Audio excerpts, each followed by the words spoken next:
Car రెంట్‌కి తీసుకుని సరదాగా బయటకు వెళ్ళాలనుకుంటున్నారా? అయితే వెంటనే ఈ నెంబర్‌కి కాల్ చేయండి. నమస్తే, వెల్కమ్ టు సుమన్ టీవీ. ప్రస్తుతం మనతో పాటు ఉన్నారు బిజినెస్ అనలిస్ట్ నంది రామేశ్వరరావు గారు. నమస్తే సార్. నమస్తే సార్, చిట్టీలు అంటారు కదా, ఇప్పుడు మామూలుగా వచ్చిన చిట్ ఫండ్స్ కూడా ఉన్నాయి. ఇంకా మామూలుగా ఇళ్లల్లో కూడా చిట్టీలు వేస్తూ ఉంటారు. 10 మంది కలిసి 20 మంది కలిసి ఇలా పాడుకోవాలి అని చెప్పేసి ఈ మధ్యన లేడీస్ కూడా బాగానే చేస్తున్నారు ఇది ఇళ్లల్లో ఉంటూ వాళ్ళకి ఏ అవసరాల నిమిత్తం.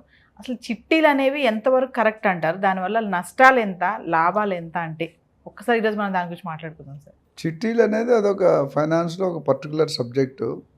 జనరల్గా ఏమవుతుందంటే బయట మనకి వడ్డీలకి వెళ్ళాం అనుకోండి, ఫైనాన్స్ నీకు మీకు కూతురు పెళ్ళి ఉంది, కొడుకు సీటు కావాలి, ఒక 5 లక్షలు 10 లక్షలు కావాలంటే బయట నుంచి మినిమం 2%, ఇంకొంతమంది 2.5%. గవర్నమెంట్ 1% అంటే కానీ 1% ఎవరు ఇవ్వరు మార్కెట్లో. 2 to 3 ప్రైవేట్ ఫైనాన్స్ అయితే 3% కూడా అడుగుతారు. సో అప్పుడు ఏమవుతుందంటే మీరు 5 లక్షలు అప్పు తీసుకుంటే 5 లక్షలు ఇంటూ 2.5% అంటే 12,500 నెలకి. సంవత్సరానికి 12,000 అంటే ఆల్మోస్ట్ 1,00,000 పైన, 1,40,000 1,50,000 అయిపోతుంది. సో దాన్ని అప్పట్లో ఏం చేశారంటే, ఇది చాలా ఓల్డ్ కాన్సెప్ట్. కొత్తగా మాట్లాడితే మార్గదర్శి కానీ, తర్వాత చాలా ఉన్నాయి చిట్ ఫండ్స్. కపిల్ చిట్స్ ఉంది, తర్వాత ఈనాడితే మార్గదర్శి అనుకుంటా రామోజీరావు గారు. సో ముత్తూట్ ఫైనాన్స్ ఉంది, చాలా ఉన్నాయి. ఈ చిట్స్ అంటే ఏంటంటే జనరల్గా ఒక డబ్బుని ఎవరికైతే ఎమర్జెన్సీ ఉందో వాళ్ళు తీసుకొని ఆ లాస్ను వాళ్ళు భరిస్తారు. ఫర్ ఎగ్జాంపుల్ మనం 10,000 చిట్టు వేస్తున్నాం, 20 మంది ఉన్నారు, అంతే 20 × 10 2 లక్షలు.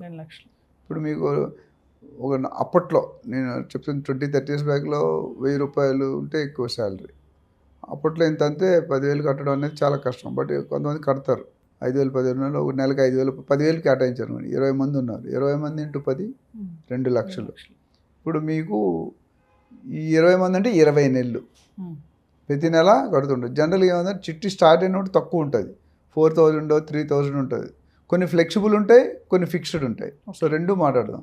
ఫ్లెక్సిబుల్ ఏంటంటే ఇప్పుడు మీరు 10,000 కట్టాలనుకోండి, మీకు స్టార్టింగ్ 7,500తో స్టార్ట్, 7,000 కానీ 7,500. మరి ఆ 2,500 × 20 మంది అంటే 50,000. అంటే 1,50,000 2 లక్షల చిట్టిని 1,50,000 పాడుకుంటారు. ఓకే, అంటే కానీ ఫస్ట్ ఎత్తుకుంటాడు, అది 20 మందిలో ఫస్ట్ తీసుకుంటాడు.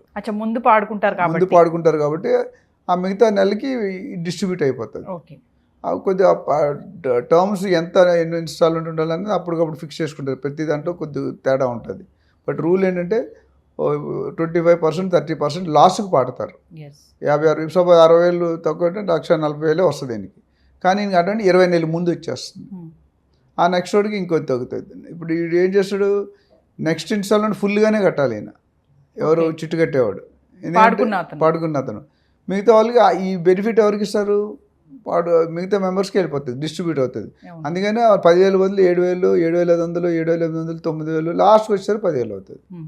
సో ఓవరాల్గా చూసుకుంటే ఈ 2 లక్షలు మీరు మార్కెట్లో అప్పు తీసుకున్నారు అనుకోండి, 2 లక్షలు ఇంటూ 2% వేసుకుని 4,000. 4,000 అంటే సంవత్సరానికి 20 నెలలకి ఎంత కడతారు?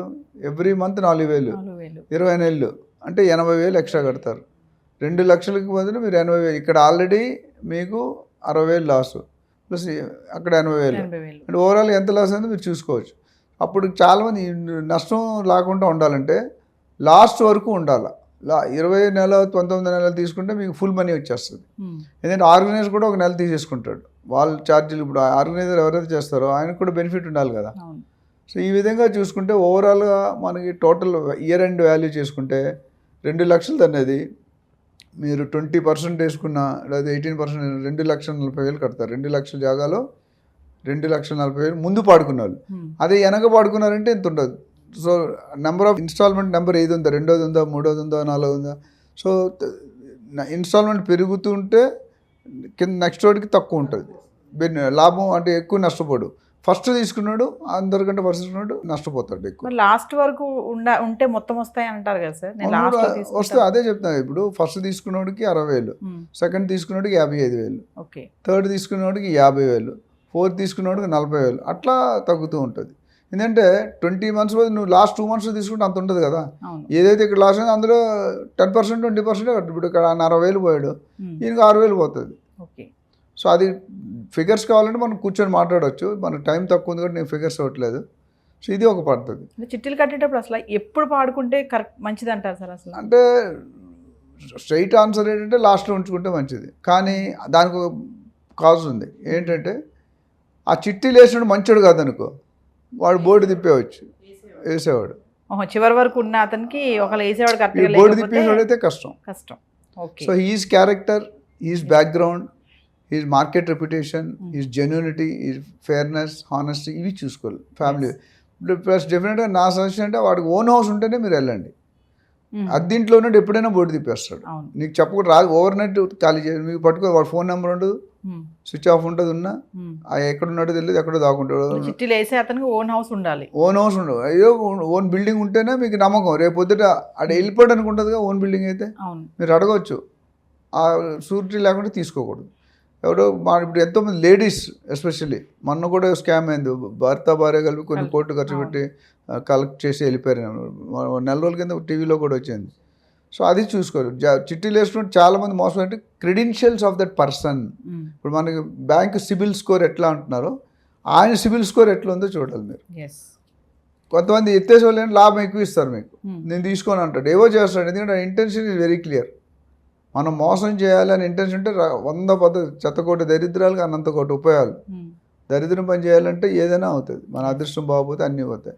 సో కంపెనీలు కూడా, కార్పొరేట్ కంపెనీలు కూడా చేస్తున్నాయి ఇప్పుడు, పెద్ద పెద్ద కంపెనీలు. వాళ్ళు కూడా బోర్డు తిప్పేసే అవకాశాలు బోల్డ్ ఉన్నాయి. వాళ్ళైతే పెద్ద మొత్తాన్ని, వీళ్ళు వేలల్లో ఉంటే వాళ్ళు లక్షల్లో కోట్లలో ఉంటారు. సో బేసికలీ మీరు చూసుకోవాల్సింది ఏంటంటే character of the person, and మార్కెట్లో ఎన్ని రోజులు ఉన్నాడు, రిఫరెన్సెస్ ఏంటి. ఫస్ట్ టైం అయితే అందరూ ఆచితూచి వెళ్ళకూడదు. చాలామంది నేను చూసినట్టు ఓన్లీ ఫ్యామిలీ మెంబర్స్ ఉంటారు, అక్కడ పెద్ద ఉండదు. ఫ్యామిలీ మెంబర్స్ ఒకటో లాస్ అయిపోయాడు అనుకోండి, ఒక్కసారి మనకి బ్యాడ్ ఇంటెన్షన్ వస్తే వాడు ఈ will frame the rules and try to cheat you. But జనరల్గా కజిన్స్, సిస్టర్స్, బ్రదర్స్ అంటే పెద్ద అంత ఎఫెక్ట్ ఉండదు. చాలామంది చూసుకుని ఇప్పుడు ఇంట్లో లేడీస్ చేసేవాళ్ళు, నా పల్లెటూరులో ఇప్పుడు అనకాపల్లిలో ఒకరు ఉన్నారు, 10,000 వేస్తారు. గత 25 సంవత్సరాలుగా చేస్తున్నారు, ఎప్పుడు కూడా ఎత్తలేదు. అందరూ వాళ్ళ ఓన్ ఫ్యామిలీ మెంబర్స్, పెద్ద ఫ్యామిలీ, ఒక 100 ఫ్యామిలీ మెంబర్స్ ఉన్నారు, అందులో 25 మంది జాయిన్ అవుతారు. అంటే సార్ ఇప్పుడు చిట్టీలు వేసే వాళ్ళకి ఏంటి బెనిఫిట్ సార్? నేను చాలా మంది చూశాను, వాళ్ళకి ఏదో నేను ఇంత పట్టుకుంటాను, నాకు ఇంత వస్తాయి డబ్బులు అని చెప్పి అంటూ ఉంటారు కదా. ఎవ్రీ మంత్ వాళ్ళకి తీసుకుని సడన్ ఫీజు ఫిక్స్ చేస్తారు. ఆ ఫీజు ఒక చిట్టి తీసేస్తారు, ఒక వాల్యూ, ఆ వాల్యూ మిగులుతుంది మెయింటైన్ చేస్తున్నది. ఇప్పుడు ₹1,00,000 చిట్టి అనుకోండి సార్, వేసే వాళ్ళకి ఎంత వస్తాయి? 20 మంది అనుకోండి, 5,000 తీసేస్తారు పక్కకి, మిగతాదే డిస్ట్రిబ్యూట్ చేస్తారు. అంటే వాళ్ళకి బెనిఫిట్ బాగా వస్తుందా సార్ చిట్టీలు వేసే వాళ్ళకి? ఇంతే, అంటే ఒక చిట్టి అంటే ఓవరాల్గా టోటల్ అమౌంట్ వస్తుంది కదా. అంటే మొదట్లో ఎక్కువ వస్తుంది, తర్వాత తగ్గుతూ ఉంటుంది. అంటే ఇప్పుడు 5,000 కట్టవాలి, 4,000 కట్టాలి, ఒక నెల ఇస్తారు, మిగతా బ్యాలెన్స్ పెరుగుతుంది అంటూ కడుతూ పోతుంటారు. అక్కడ కూడా డిఫరెంట్ మెథడ్స్ ఉన్నాయి. అంటే ఈ మధ్యలో ఈ కట్టే వాళ్ళు ఎవరైనా అయితే వాళ్ళు వెళ్ళిపోతే, ఇప్పుడు వేసినప్పుడు కాకుండా వాళ్ళు వెళ్ళిపోతే వాడికి లాస్, వీళ్ళకి ఏం లాస్ లేదు. వీడు ఆల్రెడీ సగం కట్టాడు, 1,50,000 కట్టాడు, వీడికి లాస్ ఏముంది, ఆడు ఎందుకు వెళ్ళిపోతాడు? పాడు వెళ్ళిపోతే అది ఇబ్బంది. అదే తీసుకుని కట్టకుండా కొంతమంది పాడేసుకుని అప్పుడు ఇక్కడ ఎలాగైతే ఈ ఆర్గనైజర్ బ్యాక్గ్రౌండ్ అక్కడ ఆయన బ్యాక్గ్రౌండ్ కూడా చెక్ చేసుకోవాలి, వేసే వాళ్ళకి కూడా ఎవరైతే పార్టిసిపెంట్స్ ఉన్నారో. నా దగ్గర రియల్ ట్రాక్స్లో ట్రైనింగ్కి వస్తారు. ఒక అబ్బాయి, ఒక మైనారిటీ అబ్బాయి, మొత్తం రౌడీ లాగా జుత్తు వేసి చెప్పులు వేసుకుని ఓల్డ్ వెస్పా ఉండదు, డబ్బులు పట్టుకొని వచ్చాడు ట్రైనింగ్. మా ఇంటికి ఆఫీస్కి వచ్చేసాడు మాదాపూర్లో.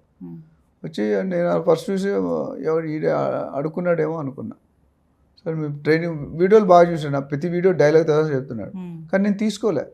అంటే వాడుంటే నాకు నా బ్రాండ్ పోతుంది. నీ 30 సంవత్సరాలు పెట్టి డెవలప్ చేసుకున్న బ్రాండ్ ఇప్పుడు ఎలాంటి పెట్టుకున్నావు, నువ్వు ఫ్యామిలీ మీరు ఎలాంటి పెళ్లి చేసుకున్నారు కూడా మ్యాటర్ అవుతుంది మీకు. మీరు మంచిగా ఉంటే అవతల మంచిగా పోతే మీ ఫ్యామిలీ పిల్లలకి బ్యాడ్ టైం వస్తుందా? ఒక కేసు చెప్పొచ్చు, ఒక పెద్ద కార్పొరేట్ కంపెనీ పెళ్లి చేసుకుని, ఇద్దరు hi fi, thousands of crores income ఉంది. వాళ్ళు పెళ్లి చేసుకున్నారు, తర్వాత వాట్ ఎవర్ రీజన్ పిల్లలు లేరు, తర్వాత అంటే ప్లాన్ చేసుకున్నారు, లేరంటే ప్లాన్ చేసుకున్నారు, తర్వాత డైవర్స్ అయిపోయింది వైఫ్ది వాట్ ఎవర్ రీజన్.